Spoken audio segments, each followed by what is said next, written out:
Okay, 446. Galen's going to be the leader, and we'll respond.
She's a psychologist, and I just thought it was so wonderful, and I thought this needs to be read at Drift Creek. This is great. So I'm going to read that as our call to worship, and then we will have some more singing. So here's this poem, and this poem is called Forest Hymn, H-Y-M-N, not him, her, stuff. Hymn. Forest Hymn. This rushing stream, slipping and sluicing, answering your call with a cleansing flow. These glowing trees looking to the sun, filling the air with light. These fondling ferns, lush and gracious, springing back after bearing the heavy snowfall. These disappearing leaves giving back their stuff to the forest floor with a musty sweet scent. This creeping moss, fragile, yet ubiquitous, befriending all, high and low. These thick leaves, shining leaves, sawtooth and scalloped leaves, evergreen, let there be green, being green incarnate. This forest I love, your forest, which you've made my forest, is making me fall in love with you as a baby is smitten with her mother. This baby makes me hungry for you, beautiful one. This place is bread and wine, and I partake. I am not worthy, yet you give. So I rise and walk, beholding without possessing, feasting without consuming, assured that this forest sings its hymn to you always, when I stay away, when I cannot enter, when its glow is hidden by a clouded sun. We groan together, this forest and I. Come, Lord Jesus. So, let's have some more singing. I'm going to lead two songs about place that I often lead when I'm here. I hope you don't mind. Number one is the first one.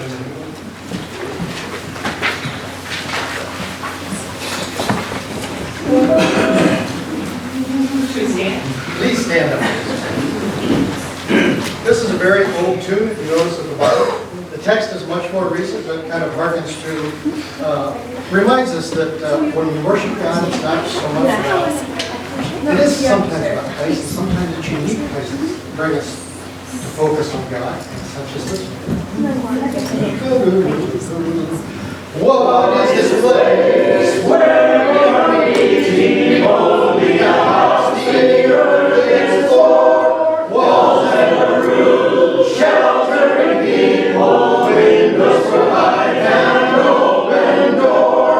Yet it becomes a body that lives when we are gathered here, and know our God is near. Words from afar, stars that are falling, sparks that are sown in us like seed. Names for our God, dreams, signs and wonders sent from the past are what we need.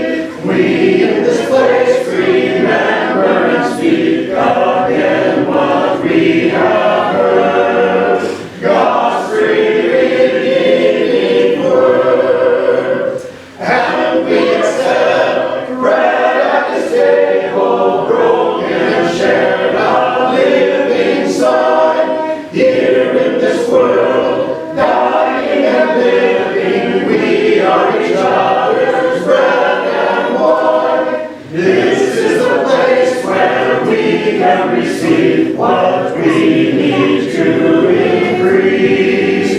God's justice and God's peace. And if you'll remain standing and turn to number 6, a more contemporary hymn by Marty Haugen. Here in this place, I presume most of you have heard it. Not, it's kind of a catchy tune you'll pick up quick. Here in this place, new light is streaming. God is the darkness vanished away. See in this space our fears and our dreaming, brought here to you in the light of this day. Gather us in the lost and forsaken, gather us in the blind and the lame. Call to us now.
guys sound awesome.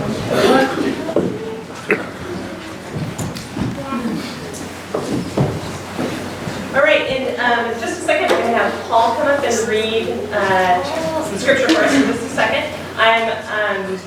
We are going to read the parable of the Good Samaritan. And we've been talking about, I remember when I was in a Bible class, actually in high school, and I had to, for my essay, we had to answer, what does Jesus say when somebody asks him, who is my neighbor?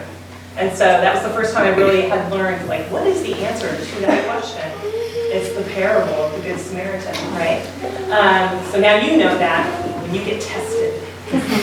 That is what church is about. So anyway, so we've been talking this weekend a little bit about who is my neighbor, especially as we've talked about that culvert, right? And that culvert project has made us as a community a little more aware of who are our neighbors in this place. And we think about the Select people who were here long before Drift Creek Mennonites were here. We think about the conservation groups that also have an investment in this place and a commitment to this place, the Forest Service. And I'm excited this morning we're going to have Galen Martin is going to share with us. Galen is a member of Eugene Mennonite Church and is a professor at the University of Oregon. And so the little I've learned about him over the last few weeks, he was at Corvallis Mennonite Fellowship sharing last week, so I feel like I'm getting double dose of Dr. Martin, which is great. I feel like what I've learned about you is he's a professor in the International Studies Department, soon to change his name to the Global Studies, right? And he is thinking about these questions about who is my neighbor, but maybe on a more global scale. And what does that mean as we think about the migration of people? What does that mean as we think about food and where food is coming from? So he's going to be sharing with us in just a little bit.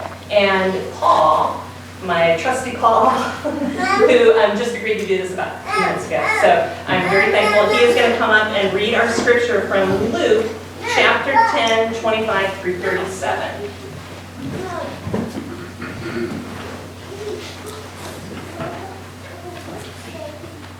On one occasion, an expert in the law stood up to test Jesus. "Teacher," he asked, "what must I do to inherit eternal life?" "What is written in the law?" he replied. "How do you read it?" He answered, "Love the Lord your God with all your heart, and with all your soul, and with all your strength, and all your mind, and love your neighbor as yourself." "You have answered correctly," Jesus replied. "Do this and you will live." But he wanted to justify himself, so he asked Jesus, "And who is my neighbor?" In reply, Jesus said, "A man is going down from Jerusalem to Jericho, where he fell into the hands of robbers. They stripped him of his clothes and beat him and went away, leaving him half dead. A priest happened to go down the same road when he saw the man. He passed on the other side of the road. So too a Levite, when he came down to the place and saw the man, he passed on the other side of the road. But a Samaritan, as he traveled, came where the man was, and when he saw him, took pity on him. He went to him and bandaged his wound, pouring oil and wine. Then he put the man on his own donkey and took him to an inn, took care of him. The next day he took out 2 silver coins and gave them to the innkeeper. "Look after him," he said, and when I return, I will reimburse you for any extra expenses he may have." Which of these three do you think was the neighbor to the man who fell into the hands of robbers? The expert of the law replied, "The one who had mercy on him." Jesus told him, Go and do likewise."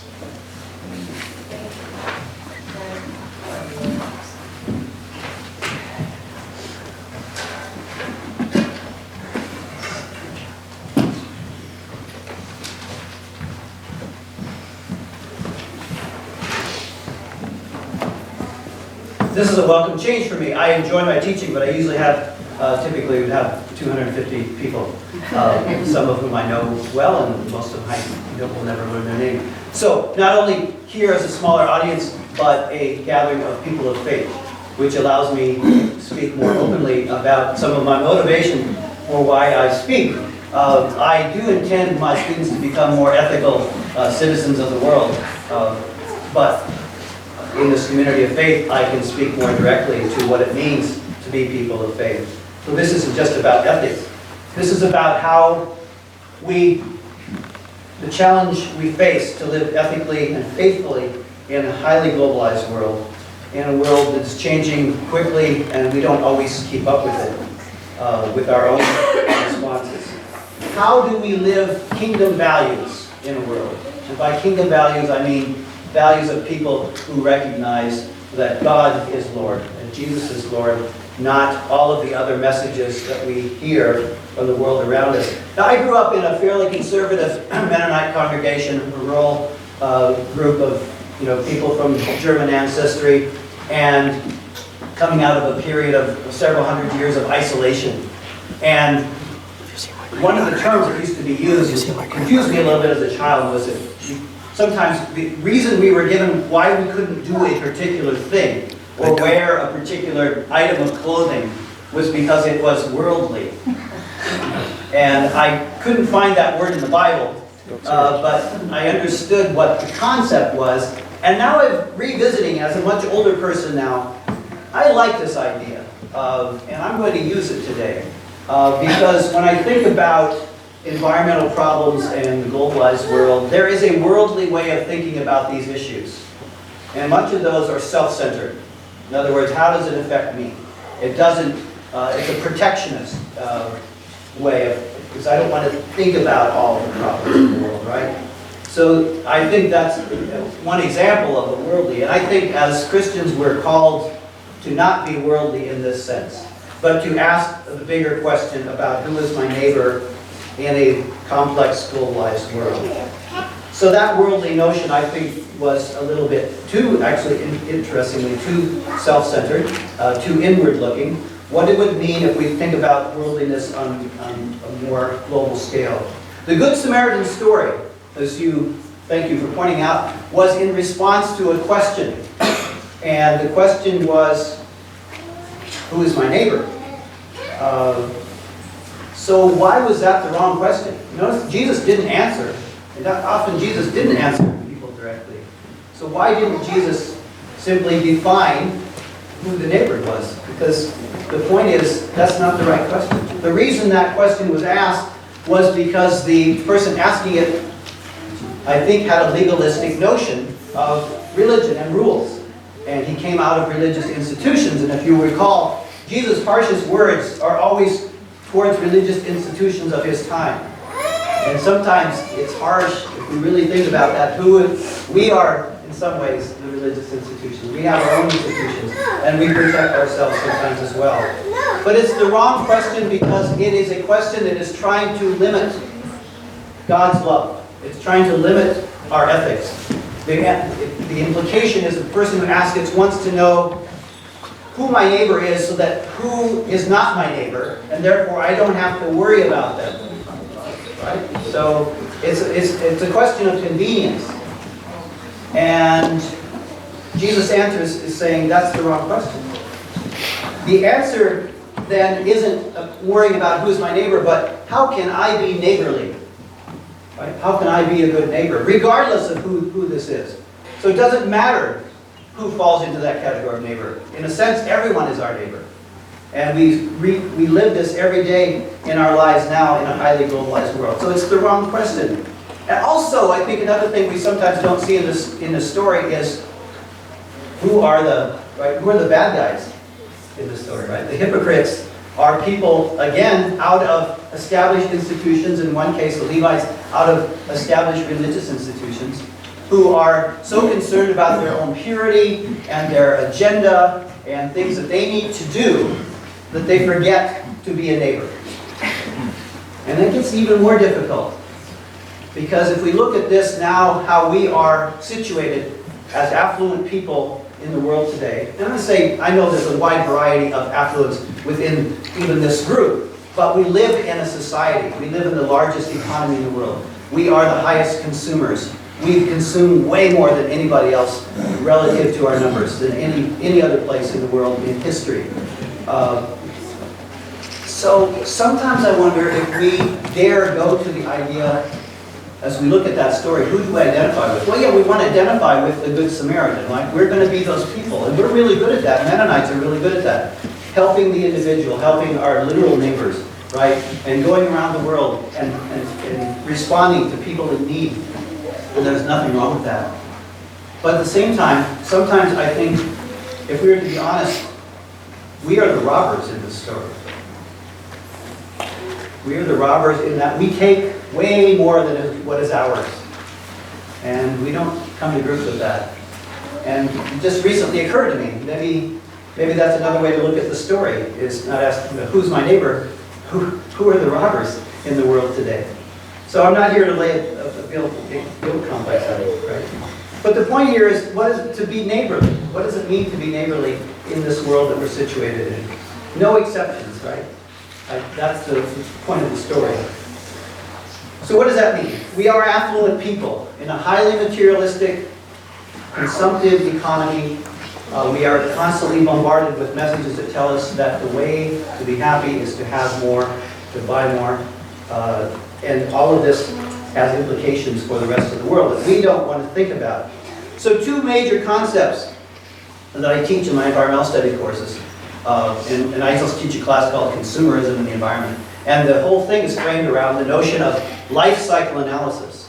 We can take a material object and think about where it came from, what were the implications. We often think as consumers, right? We think about what we do with something once it comes into our purview, right? And that this is a very narrow part of the life cycle of a material object. But it's not just the materialistic analysis here. When we think about food, especially, think about the hands that touched that food, that brought that food. Not just, the people in the kitchen staff, but also the people who were exposed to, in many cases, poisons and pesticides, picking fruit for you so that we could have cheap and abundant food. That is how we are situated in the world. So what does it mean to be neighborly in that respect? So if we use a life cycle analysis rather than a narrow notion of what happens when something is mine, right? And I'll address that a little bit later about how that is problematic as well. Another is the carbon footprint. Some of you have heard about. You can go online and you can calculate your carbon footprint and how close it is to being sustainable. And I will guarantee you, by virtue of living in this economy, you can't come close. Even if you ride your bike every day and do all of those things, just by virtue of living in this economy, you are part of a huge carbon footprint, which then contributes to climate change, which I'm going to talk about in a moment. So we're well beyond sustainability in that by virtue of where we live. So I'm going to illustrate this in two different things. One, very large, the idea of the planetary, and the plate, which is sort of personal, and to see how these things play out in those two case studies. And also to see how these two are linked. This picture itself has helped change when those pictures that came back from the moon in 1969 helped people think differently about the planet. We're this little bubble, right, of life in this giant cosmos. And this is it, right? This is what we have to work with. Some people like to fantasize about going off and living on another world. It makes absolutely no sense to me, right? It makes much more sense to take care of what we have, like global frugality, I guess. So the plate represents the personal, the planet is sort of the global, and we want to examine. So what are the challenges in these spheres? That's a little pun, they're both spheres. That's what they have in common, they're both round. And I guess people used to think the Earth was shaped like a plate. It was round. Okay. So we're well beyond, we're not anywhere close to being sustainable as virtue of being part of this society. So here's another problem. We get overwhelmed by the size of this problem, right?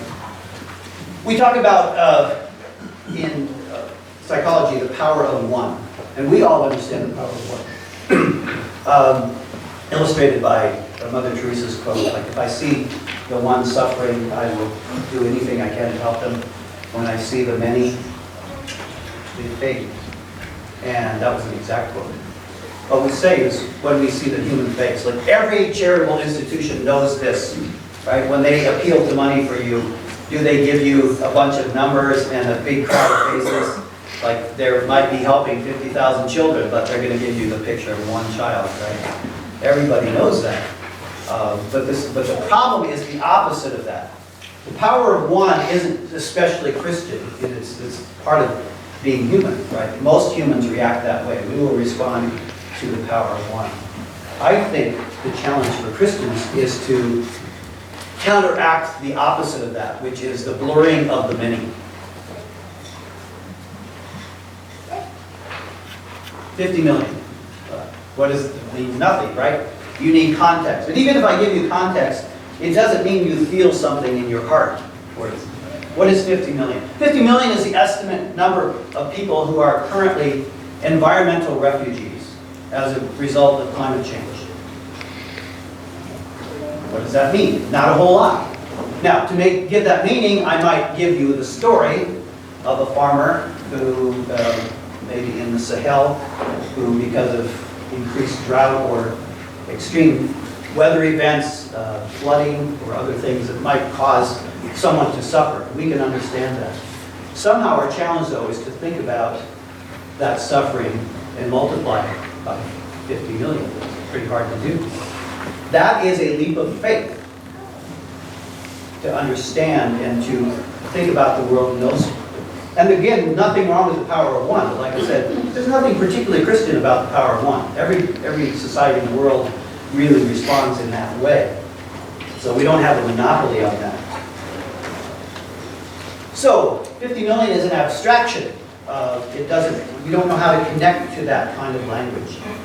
This is something I've learned in teaching. When I first started teaching years and years ago, I thought just conveying information to students was what I was supposed to do. And I realized conveying information is pointless unless I can figure out a way of conveying meaning to those numbers. So how do we do that? How do we overcome our inability to connect with large numbers? And there's a lot of things happening in the world that happen at a large number, and I think we're to respond to those. Okay, so I turn to secular psychology for a moment. One of the things, the way my teaching has changed over the last 30 years, is to have students think more intentionally about how we learn or how we don't learn, and how we put up resistance to information that doesn't already conform to the way we would want to think of the world. So we all have a tendency, Christian and non-Christian, to push away information that doesn't conform to our preconceived notion. We call this perceptual defense, tendency for people to protect themselves against ideas, objects, or situations that are threatening. And this could include theological perspectives that don't jive with our theological perspectives.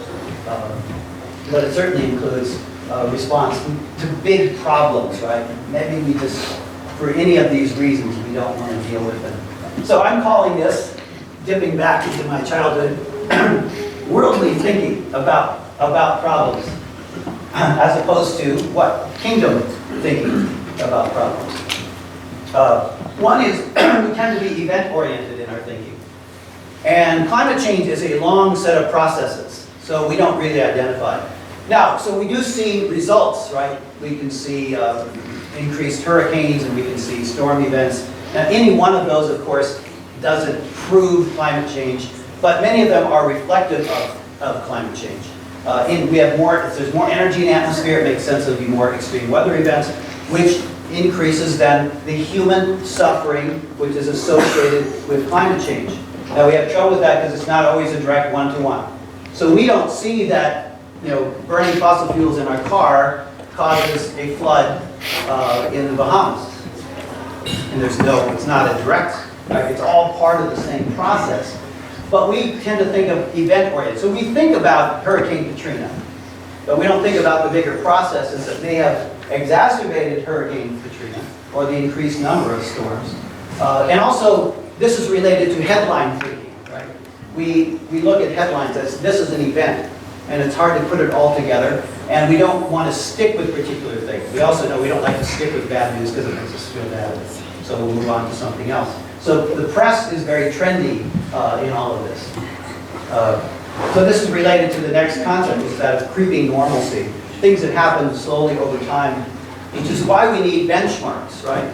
So people who have lived in particular environments for a long period of time may not, even in their lifetime, may not perceive those changes. Think about the melting of glaciers, for example. It's a very gradual process, but at some point, the glacier is gone. New Zealand just had a funeral for a glacier that is gone, but no longer exists. So in people's lifetime, they watched that glacier disappear. And so they held a funeral for the glacier. But it was creeping normalcy that led to that. So the event we could measure, right? They had an event because that we could grab about the event. Meanwhile, what are we doing about the rest? This one's easy to understand. Many environmental issues are abstractions, right? They don't directly affect us. They might be presented to us in ways, terms that we don't understand. Nature is incredibly complex, right? And we don't always know how things are related to each other. We're also really poor at assessing risk, just as general as a society. When we think we're a literate society, we know how to use numbers. We don't really use numbers very well. And even there, we use numbers selectively to prove our point. And part of that is risk assessment. And we spend way too much time thinking about things that are almost never going to happen, and not enough time on things that happen all the time. And I have a whole series of lectures on this, but I won't go into it. The point is, we don't assess risk very well. Also, environmental degradation seems to have no cost, and this is because of the way we set up the global economy. What do we measure as economy when dollars exchange hands? So if a glacier is melting, or an environment or an ecosystem is deteriorating, no one's paying for that, right? So it seems to have no cost. There's a cost when we go to mitigate against it, like that culvert costs money, right? But no one was calculating the cost of not having salmon, and plus many of those things are immeasurable. Right? But unfortunately, the things that are priceless, we consider worthless, right? Because nobody's making any money out of it. There's no value accumulating to a particular person. So this is the kind of economics we live in. Or, in terms of intergenerational ethics, the cost is deferred to the next generation in many cases. Or, in the case of climate change, the cost is deferred to other people. Because those of us who are most from affluent societies that have contributed the most to climate change are the last ones to be impacted by it. And the people who've contributed the least to it are the first to be impacted by it.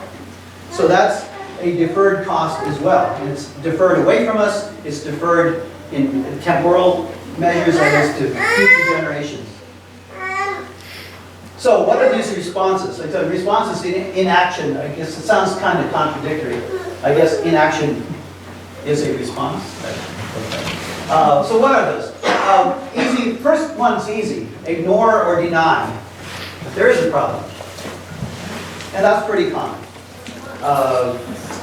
Or you could say, yeah, there's a huge problem out there, but in fact it's so big that we can't afford to change it. Like we're just on this path and there's nothing we can do about it. And when you start seeing the numbers, I mean, you start putting a cost to climate change, right? The cost is only in the mitigation. We don't have a good number to say what the cost of it happening is, but we do know how much it would cost to fix it. We start looking at those proposals. So we're comparing a known cost to the unknown cost of inaction. And the unknown cost almost always wins out in that case. Or you can say, you put trillions of dollars on the cost of mitigation and say we can't afford that. Which is begging the question, can we afford to not do anything? Well, there's also fatalism. Now it's interesting because I've seen lately, just in the last year or two, people go from ignore and deny to, okay, yeah, it is real, it's huge, there's nothing we can do about it. Yes, just like that. They skip right over that there's a real problem and that we're part of it. And skip right over from ignore and deny to, it's too late. Nothing we can do about it. Or, that doesn't affect me, which is kind of dealt with already, cost deferred. Or, this is the Dick Cheney one, deal with it. Like, yeah, climate change is real, I don't think we'll just deal with it. Which is easier to say when you're in an affluent society. We have some options, but people who are most directly affected can't just say deal with it, although many are doing it in very creative ways. And then since this is an audience of faith, we can talk about theological obstacles. And I read, when I'm not with the review, I read Letters to the Editor, I read other things out of the Christian community. And I've noticed like sort of three approaches of resistance to doing anything about climate change. The first one is the idea that humans couldn't possibly be changing the climate because only God can do that. So, I understand that. My grandfather died at 70 in 1970, and I think about all of the changes that occurred in his lifetime, from the first airplane flight to people on the moon. Imagine that in one lifetime. So my grandfather died in 1970, believing that in fact we had not landed on the moon, that was a hoax, because God, even as the NASA program evolved, he and many others, his generation particularly, said, God will never allow man to go to the moon because that's just too arrogant of us to think we could accomplish that. So, and I remember even recently, something like 3% of Americans still believe that that was a hoax. No, it doesn't matter, but it reflects a theological tendency here. A second theological obstacle here is that the dire apocalyptic notion. God's going to destroy the earth anyway, so what does it matter? Or Jesus is going to come soon, so what does it matter? I call this the James Watt syndrome. James Watt was the Secretary of the Interior. And he didn't think there was any reason to protect the environment because it was all going to end anyway. The third one is that somehow this is punishment for evil in the world. And I really have problems with this one, given that the people who are suffering most aren't the ones who caused the problem. So if this is God's will, then God seems like kind of vindictive, unjust God that I don't believe in. You think about the bulk of the carbon in the atmosphere was already produced by our industrial society. But we're not the ones suffering, at least directly from it. Okay, what about the personal? All right, we all grew up, right? At some point, somebody said, clean up your plate, right? Because somebody in blank, fill in the blank, wherever somebody's hungry in the world, is suffering, and out of principle, you should eat that food. All right, so the blank for me, it used to be, a long time ago, I remember Biafra. That was the first fill in the blank, right? Eat your food because children in Biafra are suffering. And of course, it's changed over time. Ethiopia, for example. Now, even as a kid, I could see some flaws in that logic. Because I knew even if I cleaned up my plate and ate those Brussels sprouts or whatever it was I didn't like at the time, that food wasn't going to get to those kids, right? So, and the principle didn't quite, I could see the principle, I didn't see the pragmatic aspect of it. But you know what, that has changed. And it's not that the food that you waste is going to get, that you don't waste was going to get somewhere. But our global food system is so intertwined that what we decide to do on our plate has significant impact on people around the world. And we're faced with this awful statistics, right?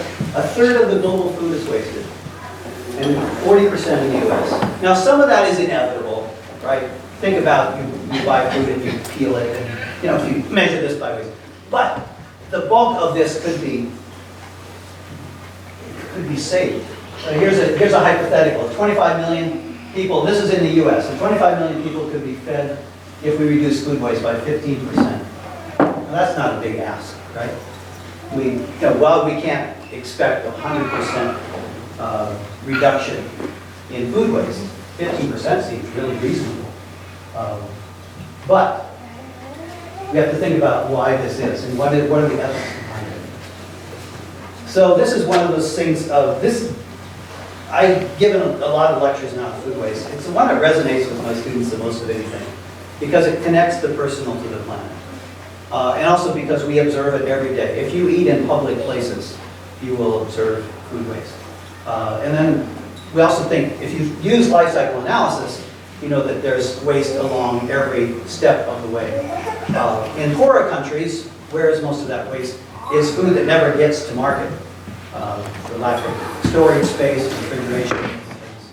But in our society, right, if we look at the retail food chain in affluent society, most of the waste is occurring here.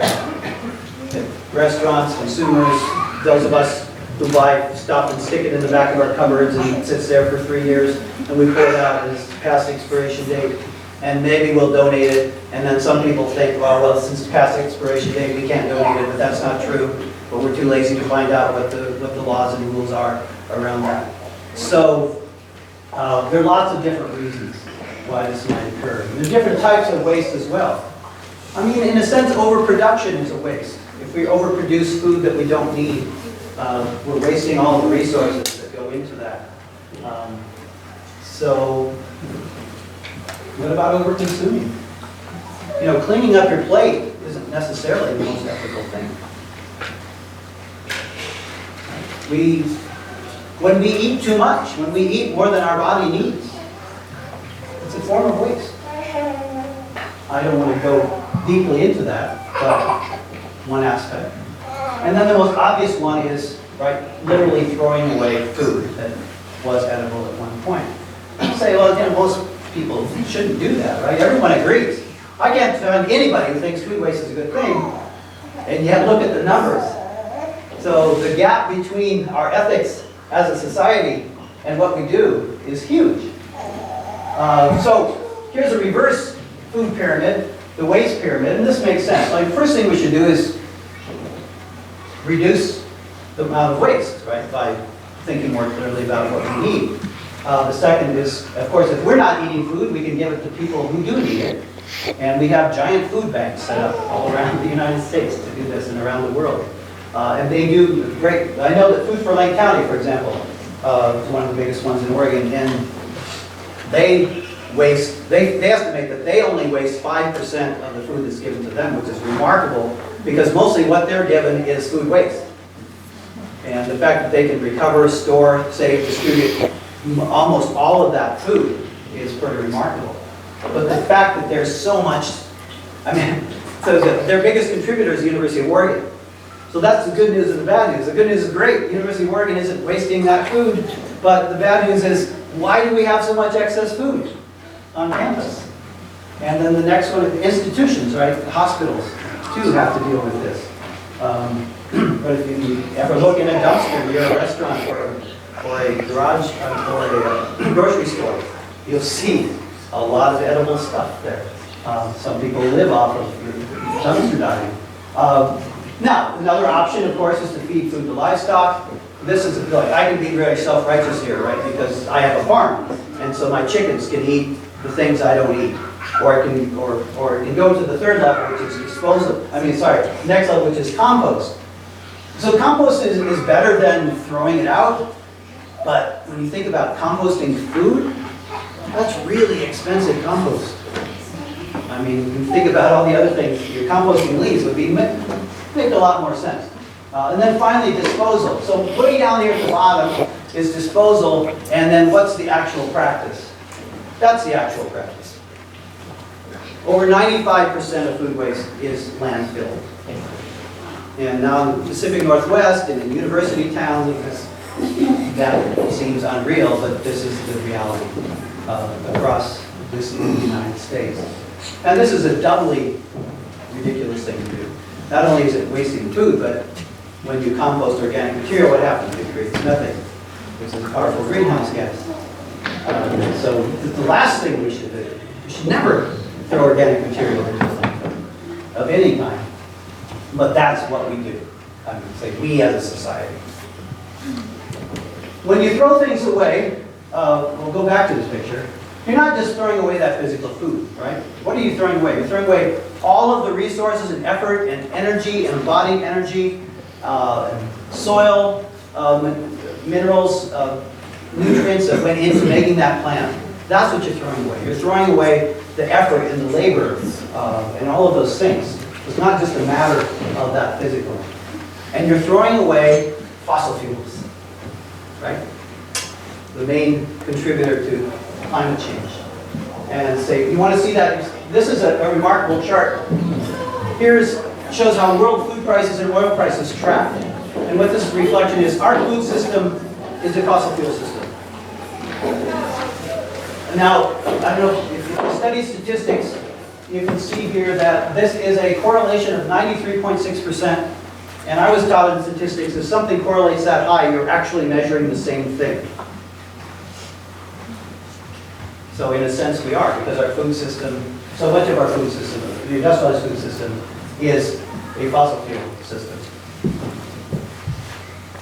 So we also have, so again, I'm going back to my childhood notion of worldly, but I'm redefining it. A worldly incentives. Why do we waste then? It's like, if everyone agrees it's not something we should do, that it's unethical, why do we waste so much food?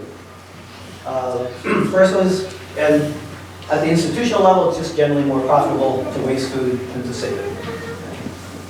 That's simple. And at the consumer level, it's just too inconvenient to not waste food. It's much more convenient. Food is, for the most part, cheap and accessible, at least calories are. Nutritious food isn't necessarily. But, so it's out of convenience for both the individual and the institution. An example is the sell by and best by dates aren't for consumers, they are for the retailers. There's nothing magical happens the day that your food expires, right? It doesn't suddenly turn poisonous and sour, whatever. You still have, the best way to find out if food is good is smell it and taste it, right? Nobody's going to die from that. So these are convenience, fresh buy, those kind of things. Those are convenience for the retailers. They're really not meant for consumers. And so when we as consumers pull our food out of our drawers and we see that it's expired, we just assume that it's bad. But it's not a good assumption. And much of the food that goes to Food for Lane County, for example, is expired food from grocery stores, which is much better than it ending up in their dumpsters. Something as trivial as visual aesthetics. We have come to believe that our food must all be beautiful. There is an ugly food movement in the United States. And part of this is convincing grocers that it's okay for them to actually put fruit out that has some blemishes or vegetables. This is just one example where we let this. Packaging, right? Something which we think as trivial as packaging influences not only what we buy, but sometimes how much we buy. So we can rethink our visual aesthetics. And the last one I call radical autonomy, and this is an outgrowth of the highly individualistic society we live in. And this is the idea that if I buy something, it is mine, and you do not have the right to tell me what to do with it. You can't tell me what to buy, and you cannot tell me how to get rid of it is that I have. People are very, very touchy about food waste and other waste. I'll give you an example. So I take my students sometimes to the landfill. So where people come and throw stuff into the pit in Glenwood where they can see where the bulldozer then pushes it up into a truck and then they take it out and put it in the landfill. And in Eugene, the Glenwood Exchange area is right next, there's a recycling center right there. Right? So we look at, I'd say 90% of the things that people are dumping into that pit could be recycled 50 feet behind them at the recycling center. And I take students there and they stand up there on the observatory platform and they just get livid. And they want to go down and yell at the people and tell them to recycle that material. And I said, you won't want to do that. A few years ago, somebody wanted to be a volunteer, an educator to help people, and that practically assaulted by people. Nobody wanted to hear. They came there to get rid of their stuff and put it in the garbage, and they didn't want anybody to tell them what to do with that. And we're that way with food too. It's like, I bought this food, it is mine. This is what I mean by sort of radical autonomy. The idea that our lives are somehow disjointed and disconnected from everybody else, and this is sort of rampant individualism. And certainly as Christians, I don't think we should fall into that trap. My battery's on. Okay. So, one simple solution. So back to the Good Samaritan. See how this all ties together? There is a Good Samaritan Act. This was passed in 1996. And we still have people in the food industry who say, we can't give our food away because we're going to get sued. That's not true. That hasn't been true for almost 25 years. And it probably wasn't true before. I can't think of a single instance where someone has been sued for having donated food that made somebody sick. There's just no cases of that. And it's protected under the... And what I like about this too is there are two biblical concepts here. First of all, it's called the Good Samaritan Act. So that's biblical. And the first is reference to, one of the things that's covered is gleaning, which is also an ancient historical, right, Old Testament concept of allowing leftover food in the field so that people could go out and glean that food. So gleaners and persons and organizations who, under good faith, contribute food cannot be sued. And not a lot of people seem to know that. So we've come full circle. We're back to being a good Samaritan. All right. So what do we take away from all of this? I love the Old Testament concept of righteousness. Righteousness is about being in right relationships with God, with your neighbor, and yes, with the world, and with the environment. Now that's a big ask, right? We are in a world where many people, and commercial interests don't want you to think about where your food comes from or what hands touch that food. Because it's inconvenient, it might make you start thinking about what we really need. So, how can we be in right relationship in terms of the planet, in terms of the plate? It can be overwhelming, but we're called to be faithful. I was a little bit relieved. One of the things I remember from Heston College, one of my religion classes, was that we are called to be faithful, not effective. I kind of like that. It's not that we shouldn't work towards effectiveness, but we don't do things because we know we're going to reach the end. We do things because it's the right thing to do. So maybe we can't solve the problem of climate change. Maybe we can't solve the problem of food waste. But at least we shouldn't be a part of the problem. And we shouldn't use the idea that we can't fix it as an excuse for not doing anything at all. So it can be overwhelming. But I think we're called to be faithful to employ kingdom values in this regard. How can we be in right relationship?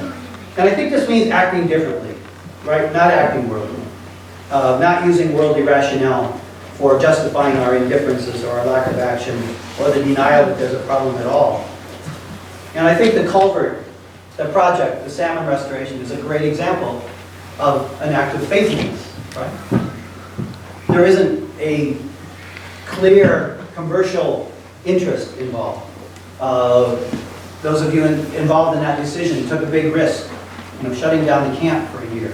That's putting this larger vision in place over and what clearly would be an institutional need, which is to continue to use and make money and or at least break even and all of those things.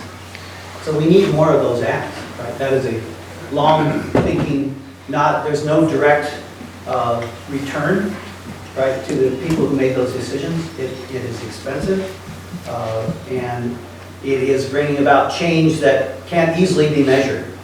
And there's not necessarily a commercial return for it. Those are the kind of acts we need to look at. We need not only individuals, but institutions who can take those kind of risks to be righteous organizations. So my final reference is to the rich young ruler, because again, that's a story we listen to and say, kind of dismissive. But we're the rich young ruler, folks. And he says, what do I need to be saved? And Jesus doesn't say, oh, believe in the Lord Jesus Christ and your sins are forgiven. What does he tell the rich young ruler? Go get rid of your stuff. And why does he say that? Because that was what was keeping that person from being a righteous person. Now, we don't know the situation. We don't know how he made his money or any of that. But that was the implication of that. And so sometimes I think we are the rich young rulers. We have to think about what it is that's keeping us from living righteously in this world. How can we have the courage to think clearly about the personal and the planetary? How can we have the courage and conviction to live out the golden rule in this large, complex world? What does it mean to be neighborly?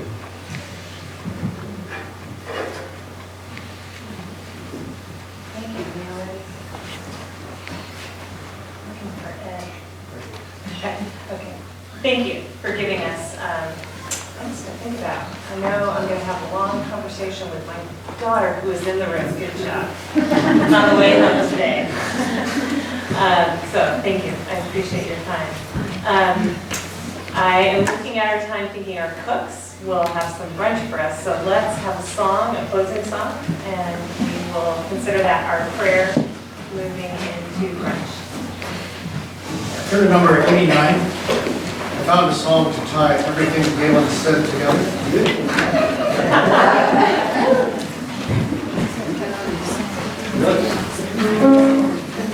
Not really, but I'm just going to sing the first and the fourth verse because it does talk about our stewardship and about our response to Him. So stand up, please. For the beauty of the earth, for the glory of the sky, for the love which from our earth over and around us lies, Lord of all, to Thee we raise this offering of grateful praise.